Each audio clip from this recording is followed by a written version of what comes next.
Ti si ke gjetur veten? Unë jam fiks kam sillur revolucion ndoshta në familje, edhe çik delja zez, nuk e di si mund ta quaj, por që në familjen tonë nuk është se ishim shumë të updateuar me TikTokun. Po.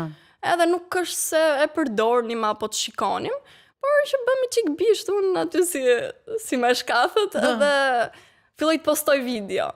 Kur videot morën pak dhen, aty e kuptuan dhe familjarët, e kuptuan që unë kisha nisur të postoja në TikTok, edhe aty më thanë që nuk na pëlqen kjo gjë që ti po bën, por mua më pëlqente. Tani juve si pëlqen, mua më pëlqen, si do ja bëjmë ti muhabeti? Edhe ato e pan pastaj dëshirën time, edhe që unë e kisha ndarë mendjen që dua të vazhdoj këtë gjë. E kisha me pasion, nuk është se unë atëherë nuk fitoj as para as gjë nga TikToku, nuk ishte kthyer as në punë, ishte thjesht diçka qefi. Edhe ato thjesht pranuan faktin që kjo e ka ndarë mendjen, kjo do të vazhdoj të bëj TikTok, edhe më pranuan.